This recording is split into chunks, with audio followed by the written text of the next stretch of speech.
You're listening to the Bail in the Midwest podcast.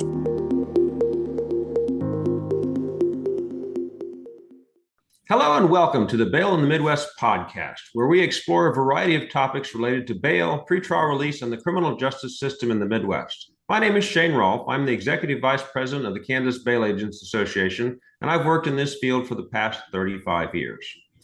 Now, bail bondsmen are often asked, what do you do? And after a while, we developed a few kind of pat answers. Quote, we make sure defendants show up to address charges against them, for example. The slogan of the Kansas Bail Agents Association is Bail Agents Assure Justice. Some who want to distance themselves from the bail bondsman label or get away from the dog, the bounty hunter image will describe their jobs in more innocuous terms like pretrial offender management, or explain that we help crime victims get their day in court. But however we describe it, those who are still curious will always ask, how do you become a bail bondsman? Did you have to go to school? And while the paths to becoming a bail bondsman are as varied as the bondsmen themselves, the educational aspect of becoming a bail bondsman had, for the longest time, been either non-existent or was limited to the education requirements to get a general insurance license, which often had little bearing on the actual day-to-day job of a professional bail bondsman. After all, knowing how to write a vehicle insurance policy has nothing to do with evaluating the risk in posting bond for a criminal defendant. My guest today was one of the early advocates for establishing bail bond-specific continuing education requirements in his state and has helped many other states, including my state of Kansas, develop similar programs and requirements. Charles White is the past president of the Tennessee Association of Professional Bail Agents. Charlie, welcome to the podcast. Thank you, Shane. Appreciate it. Now, I gave you a little bit of a short shrift there, just mentioning that, not that it was nothing, but you were past president of the TAPBA. You've had quite a varied career. Can you kind of give us a little bit of your backstory on the things you've done, both in bail and the criminal justice system? Certainly. Because of my varied past history, that is why I have traveled the country and spoke on criminal justice and bail matters. I started out around 1975 with the Chattanooga Police Department. The first 90% of my year with the police department, I worked undercover narcotics. After that, I went into the bonding business. That was like 1981. This is something that I've done a little over 43 years, I believe, 43 years. And during my tenure as a bondsman, I was living in Georgia and operating a bail business across the line in Chattanooga, Tennessee. It's a bordering city. And one of our magistrate judges in Chattanooga County, Georgia, where I resided, he took a position with the University of Georgia. So Governor Joe Frank Harris of Georgia appointed me as a magistrate judge to fulfill an unexpired term. And that was about a 3.5-year appointment. And as a magistrate judge, I did first appearance hearings. I set bonds. I did probable cause hearings, issued search warrants, and did a few civil cases. But primarily, it was anything that a municipal or sessions court judge in Tennessee would do, or whatever lower level court judges you have in Kansas, not the higher court, criminal courts, or court of records, but the lower courts that does traffic and misdemeanors and things of that nature, and then bound over to the higher court if it's a felony case or something of a more serious nature. And continue doing bonds in Tennessee. In 1996, you mentioned about our continuing education. We had legislation come through in the state of Tennessee. There was a study group called the Futures Committee. The Futures Committee consisted of college professors, news editors, and everybody in the world that had an opinion but knew nothing about the bail bonding business. Right. And their job was to come up with this blue ribbon panel, some kind of proposal to submit to the governor to improve the criminal justice system and bail bonding. And lo and behold, where did they go to get their examples and their ideas? Was the very close bordering state of Kentucky. which had no bondsmen. It didn't approve of bondsmen or didn't think they were necessary. So our futures committee came back and submitted the paperwork to the governor, Don Sundquist at the time, that their recommendation was to do away with the bail bonding business and go similar to Kentucky with cash bail or some type of pretrial release system. Well, and that was pretty rampant back in the 90s, if I recall, the mid 90s. That was going around all over the place. But go ahead. Right. And so we were able, because of our state association, to get a meeting with the governor. We had close ties with the Senate and the House majority leaders at the time, and they were able to get us before the governor, and we were able to have a sit down conference with him. And we just asked him, what is it? What's the complaints with us? And it basically evolved then, as it does now, was, we had a bad reputation. We were our own worst enemies. We were always shooting ourselves in the foot. We once had a seat at the table of criminal justice, but we had lost our seat because of some of the things that we'd done and some of the things that had gone on with that in our industry. And we asked Governor Son, what could we do to improve our image, or what could we do to help ourselves? And he said basically the only thing was continuing education. And so we committed to start immediately continuing education and to start off by training image and ethics and professionalism within the bail industry. And he agreed to give us 1 year. The legislation had already gone through the House and Senate, signed. All it lacked was the signature of the governor to go into effect. But he agreed to leave it on his desk for a year to give us an opportunity to make some improvement, to get continuing education established, and to give us, new life, breathe new life into our industry in the state of Tennessee. And that's what occurred. And so we were able to get the continuing education started. We were able to start off with the image and ethics and professionalism, and we satisfied the governor, so he didn't enact that piece of legislation, and we lived and breathed on. So I kind of say it was like we were resurrected. We were in the grave, and the dirt was already being cast upon us, but we were able to come out of it and make ourselves whole again. That's why I don't apologize to anyone in Tennessee for having continuing education. Everybody complains about it. No one likes to go and sit there for 8 hours and listen to a speaker, tell them something that they've been doing for 10 years, 25 years, or 3 weeks in some cases, or 5 months. I've seen agents, and in 5 months, they think they know as much as you and I in the 35 and the 42 years that we have. And they don't, but they don't realize they don't. And I would try to tell them, let's at least come and listen. If you don't do anything else, network with the people there, change business cards, so that if you have a skip in Newport, Tennessee, and you're from Memphis and don't know where Newport is, pull out his card and call him and ask him if he'll help you. That is worth the attendance in the class at least. One of the things that I've noticed in attending classes, because I've been a presenter at some of ours, and I'll talk about that in a second here, but it is really such a unique industry that, you don't really have the same life experiences while you're working in this industry that most other places do. And actually being able to go and meet and talk with other people in the field, and you find that they have the same experiences that you do. And it really is easy, even though they're competitors, sometimes direct competitors, they still have those same experiences, and there's still that connection with other people in the same field because they're dealing with the same client base and the same court systems and stuff along those lines. It's nice to, in one sense, to have somebody else to talk to. I mean, some of my best friends in the bail industry, now, granted, they're not working in the same area I am, so we don't have that direct competition, but are people that are working in the same field in other parts of the state that I can call and go, okay, what's going on with you guys? How is this affecting you? And you just have those same experiences, other things that you can talk to about within your field. And it is an all-encompassing field. I mean, when we're bail bondsmen, we're on 24/7. I mean, you don't really think about it that way, but you're always on. And so having somebody else with that same experience is nice to have. 24/7, 365. Exactly. I'll take it a step even further. And I know that you've met Corky, and Corky's my best friend. He traveled to Kansas with me. Yeah, I remember. Corky and I are competitors.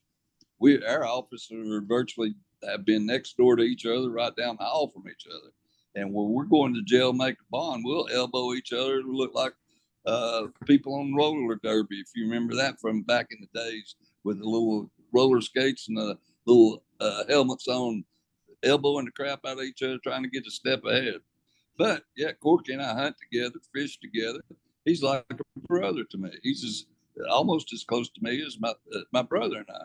And there wasn't anything I wouldn't do for Corky and his family, and there's nothing he wouldn't do for me and my family. But we're competitors. But through that being competitors and our friendship, we've been able to serve on boards together, make a lot of headways into writing legislation, working on things, because he knows and he gets, just like I know and I get, the things that we've visualized over the years. He's one of the few people that's been in it about as long as I have in the area. So to go back to what you said, it is well worth it to have those friends, those pockets of friends. But if you got one, even if he's next door neighbor and a competitor, it's worth keeping that relationship open.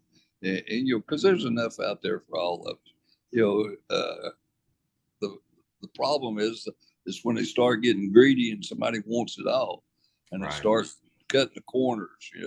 They'll pay a jailer, or they'll pay somebody to give them a little bit of information or a little bit of insight or something, and that's where you get into your problems. That's where we step on our own toes and our own foot. We get investigations where you go out there and you don't do your due diligence to verify your defendants in the residence you're fixing to go into to take them out on a skip and things. And that's where we get ourselves into trouble and have the bad press, and everybody thinks the worst about us. And I don't know what to do about that, because for years I preached we're our own worst enemy. We need to clean up our own act.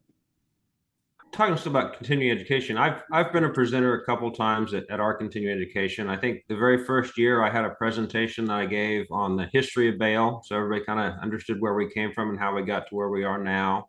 And then just this past year, I had an hour-long presentation in each of the classes on bond surrenders and motions for judgment on bond, which is how they enforce bonds here in Kansas, and detailing all the relevant statutes and case law and how best to protect yourself following a bond forfeiture from a legal standpoint.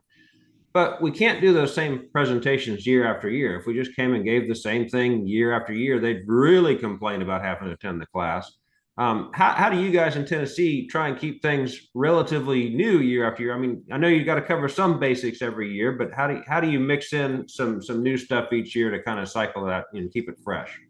The one thing we go through is bail law, and the bail law, obviously you have changes in legislation.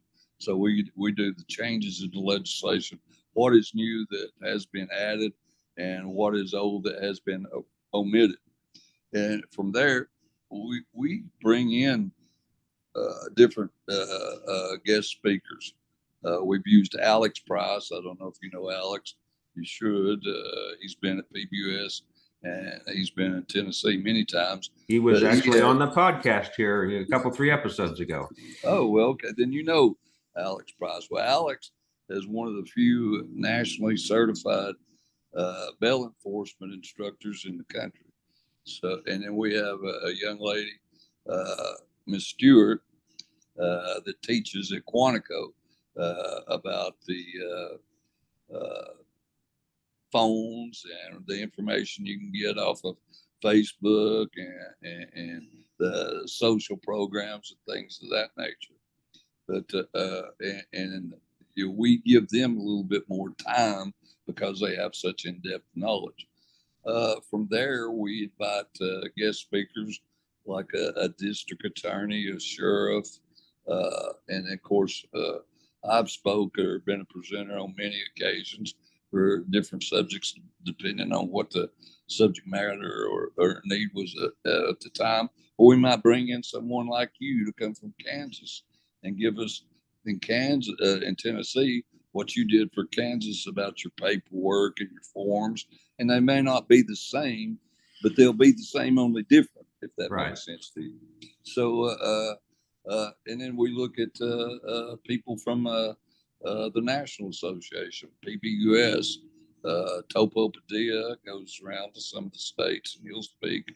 And Topo's a pretty good speaker.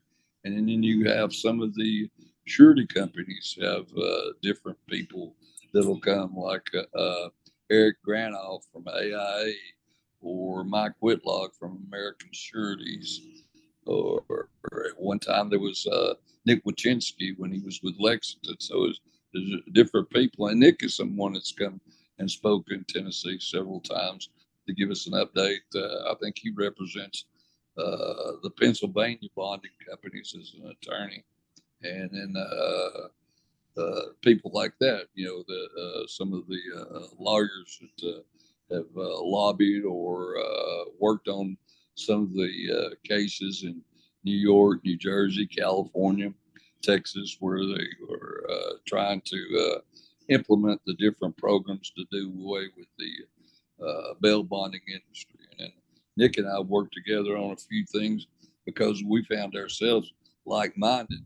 We try to play chess while everybody else is playing checkers.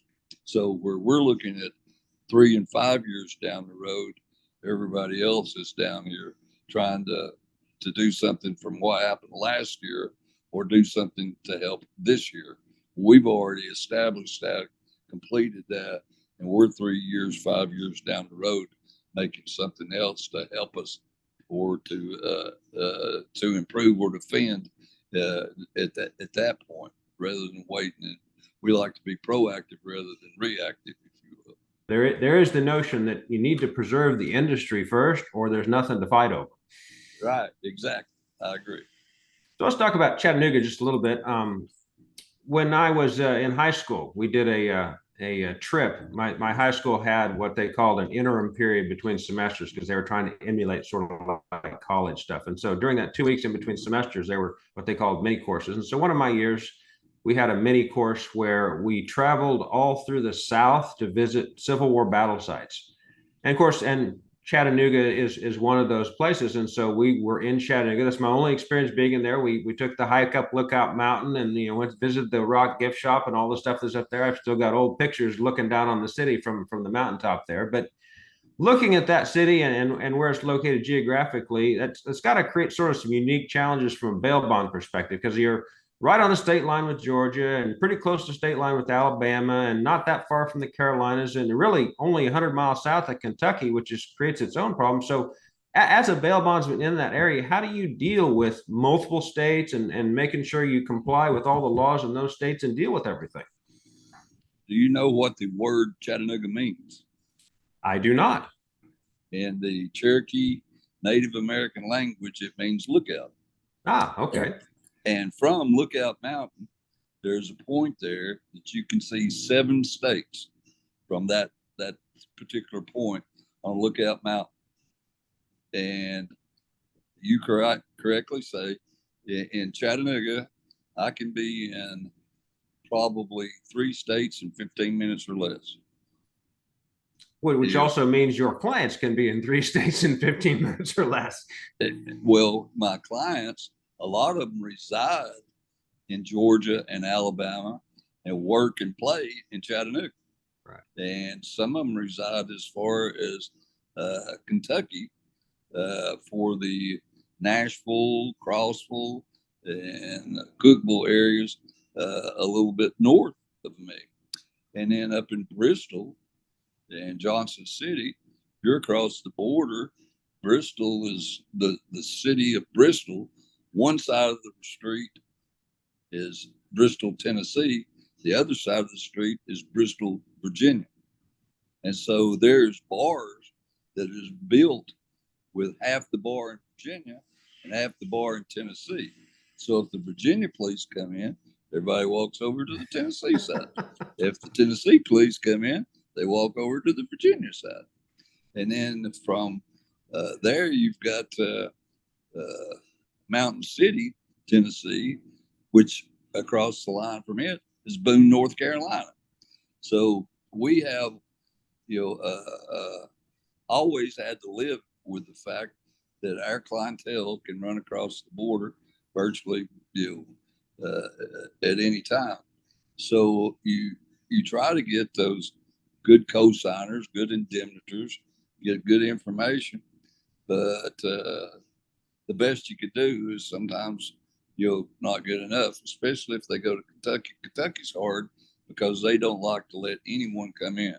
But I will say this: in my 42 years, I've never been refused help or service in Kentucky, but I've always gone to the sheriff's office, taken all of my paperwork, introduced myself, told them what I was there for, showed them all the supporting facts and the paperwork, photographs of the defendant, and the addresses and information that I've had.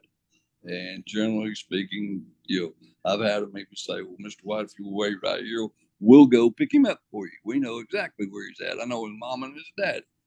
Well, I had one time said, well, I suggest you fellas going back to Chattanooga. And I said, why is that, Sheriff? He said, because my baby sister wouldn't appreciate y'all going and getting my nephew. So, you never know what you're going to get into. But it makes it challenging, and each state has their own different nuances. Virginia is the toughest. They don't accept anybody from anywhere. You got to be a Virginia bail enforcement agent going through their classes that are put on by the state of Virginia. It costs you about $1,200, and it's 40 hours of continuing education.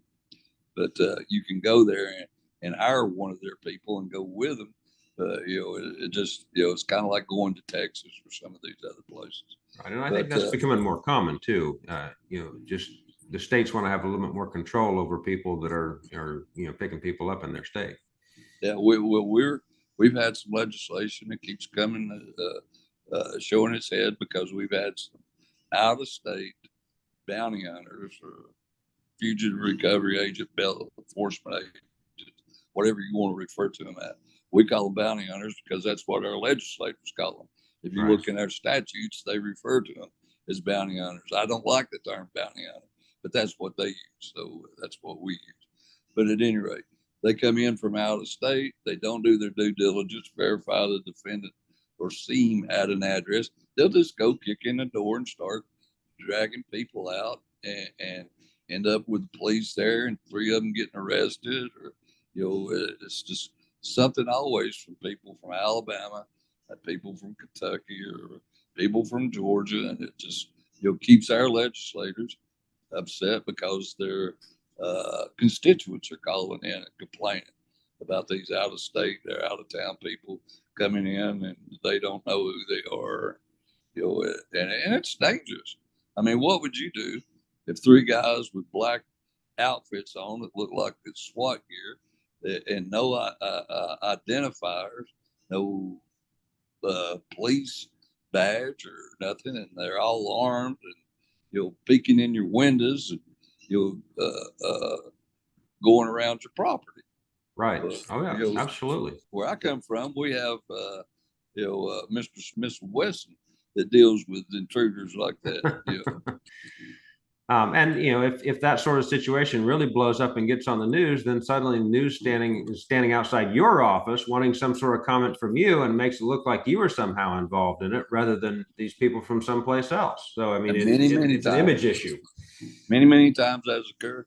And here's the sad fact: when it's revealed that we were at no fault, or there was nothing, no one from our industry had done any wrong, they don't publicize that.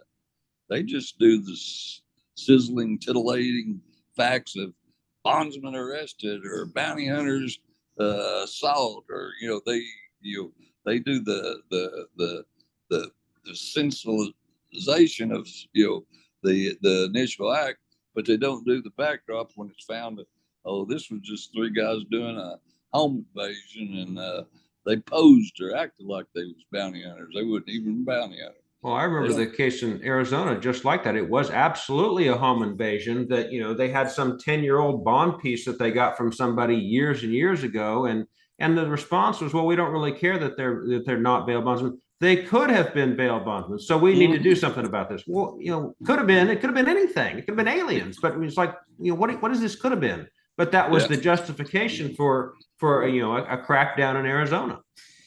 And see, other people beside police and bondsmen saw those articles and got the sense, well, this is a good way to do home invasions.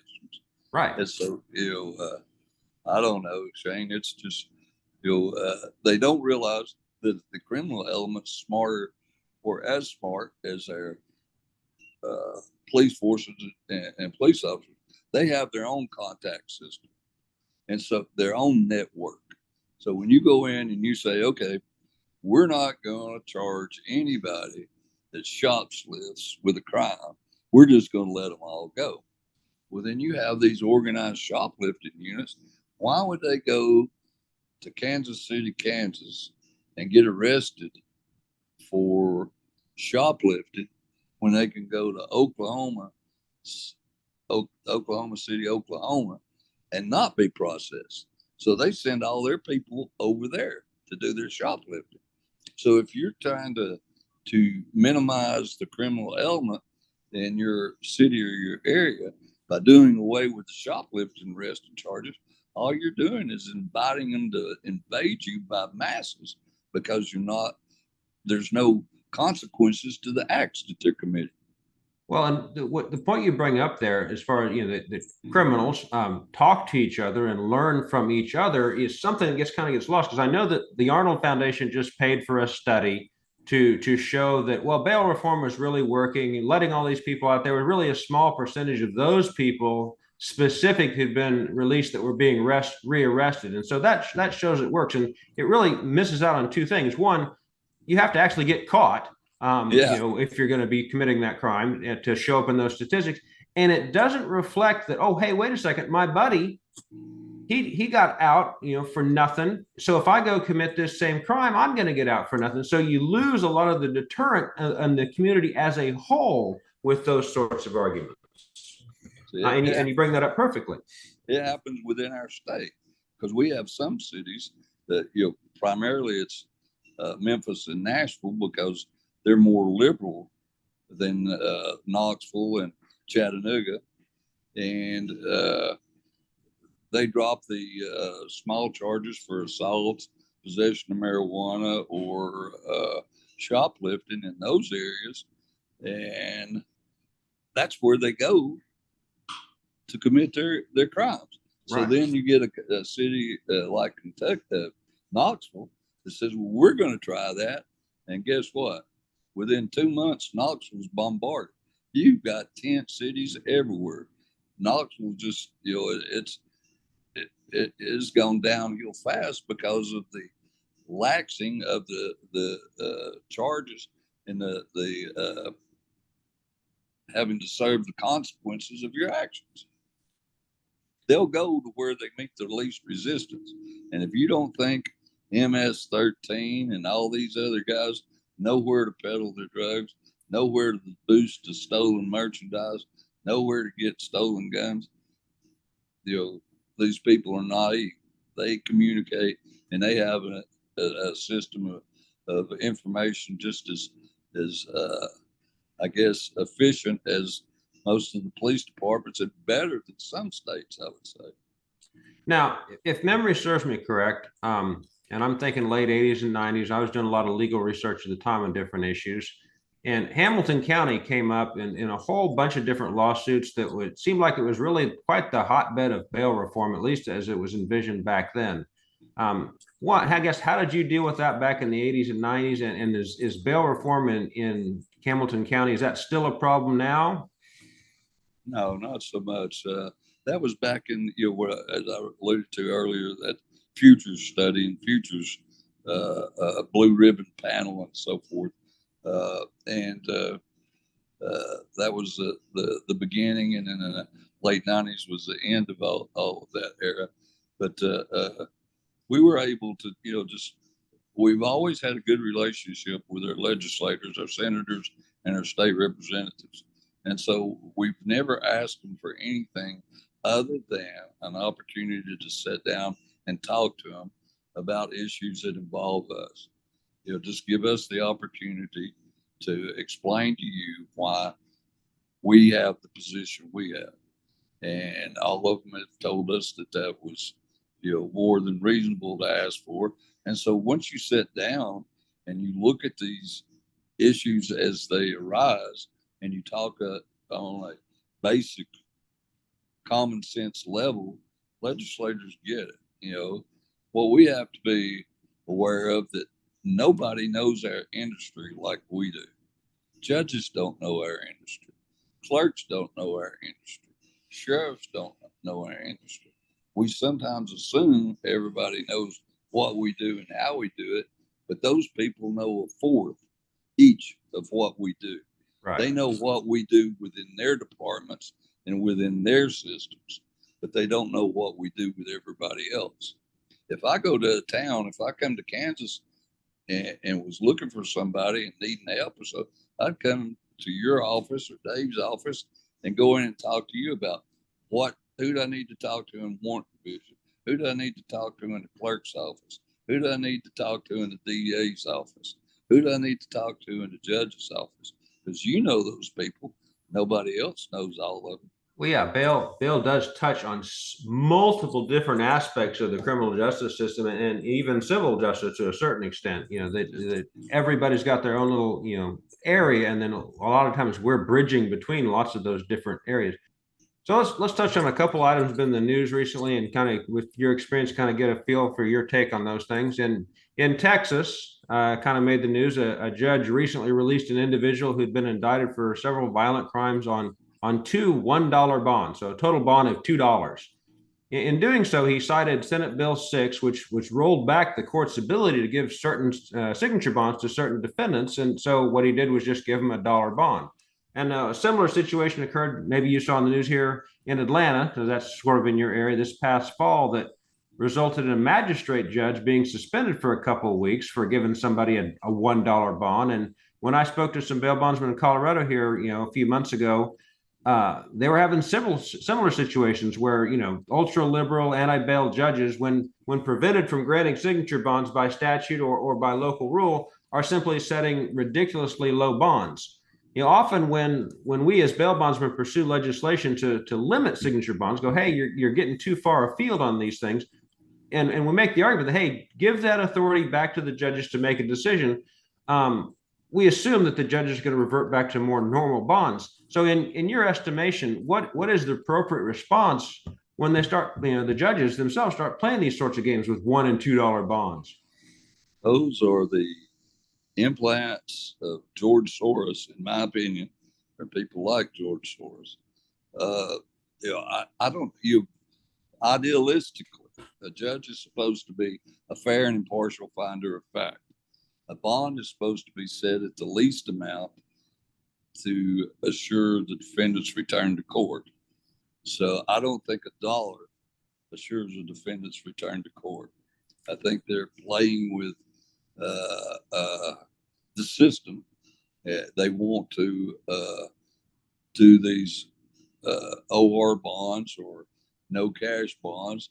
And so because of legislation, they can't. So they set them at $1, which is an insult to the judiciary and the legislators. I think they should be taken before the Board of Judicial Review and maybe sanctioned or considered taking them off the bench, because you're putting your general public at risk and you're costing your state and county governments funds by handling these people when they should have been on a more reasonable bond to ensure the return to court. That's my opinion. I would kind of wonder, because we've looked at that before, and it's like, well, this is sort of the who bells the cat sort of argument. Who is it that's going to go make that complaint to Judicial Review Board to complain about that? And then what's your response from all the other judges going to be that you've complained against one of their fellow judges? I'll tell you what an attorney told me one time. If a rape occurs on the courthouse lawn and nobody reports it, a rape didn't occur. If a judge said a $1 bond and nobody complains, it ain't occurred. Yeah. So somebody's got to be willing. Somebody's got to be I guess, the sacrificial lamb, if you will, Right. to go out there and make the judges do what they should do. And this should be a point of honor to me because, it specifically says to be a fair and impartial finder of fact and to set a bond reasonable enough to ensure the defendant's return to court. Do you think $1 under those circumstances would return any of those defendants to court? And No, the answer not even a cup of coffee. Yeah, that has to be no. Go to Starbucks and try to get a cup of coffee for $1. Right. It is not going to happen. So there's no way they can say yes. So it is purely a slap in the face of the system or the slap in the face of the judiciary. So that I would, whisper in the ears of my judiciary, my chairman of Senate Judiciary, my chairman of House Judiciary, and show them this is what they're doing. This is what they think of the statutes you implement. Right. This is how they're trying to thumb their nose at you, legislature, for making these changes. They're going around your intentions or your legislation by doing this. How do we stop it? How can we work together? That's how I would approach it. How can we work together to stop these judges? Well, that's a good idea. I know that one of the things that in Kansas they're looking at is more legislative oversight for court appointments, to the Court of Appeals and the Supreme Court, trying to mirror the federal system a little bit, and they're sort of getting into that now.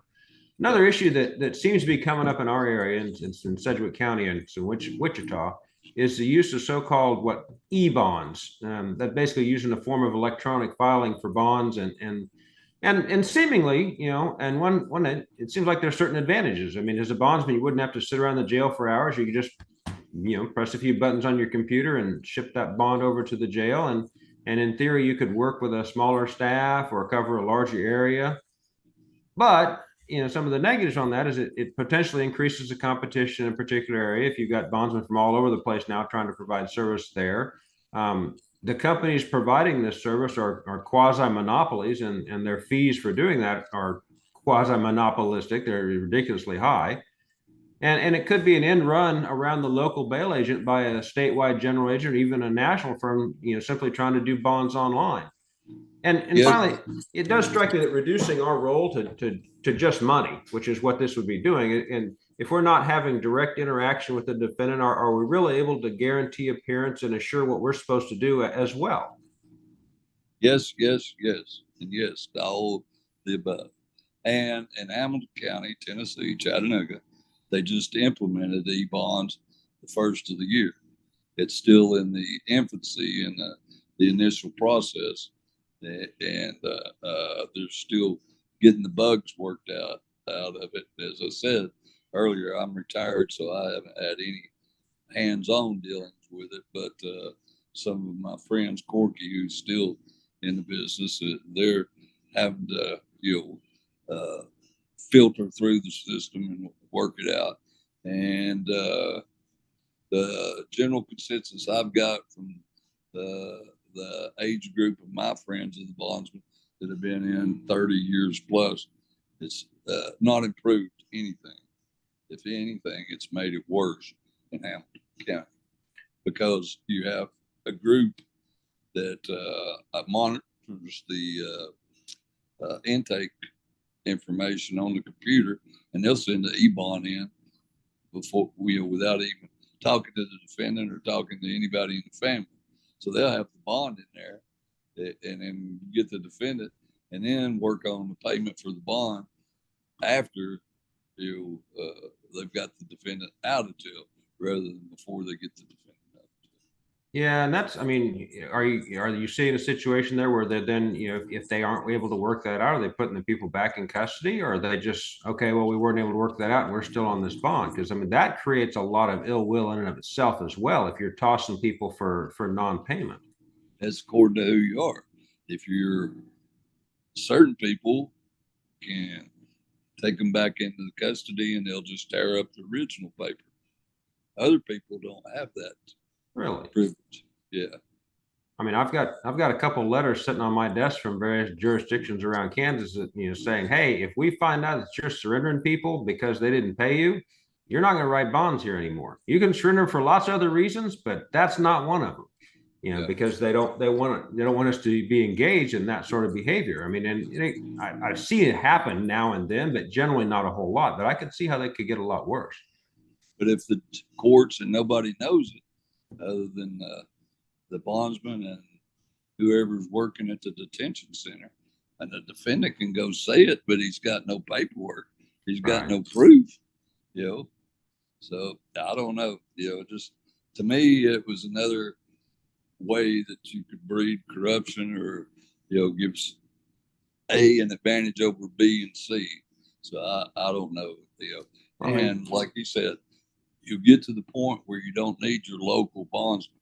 You're right. going to go to a state or to a national situation, and you can have these large surety companies actually post bond from the Bahamas if they wanted to, where they could have a phone bank in the Cayman Islands or somewhere. I don't know where it's going.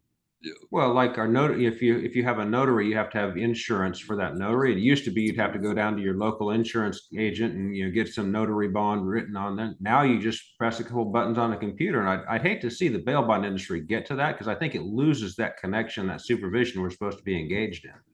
Right.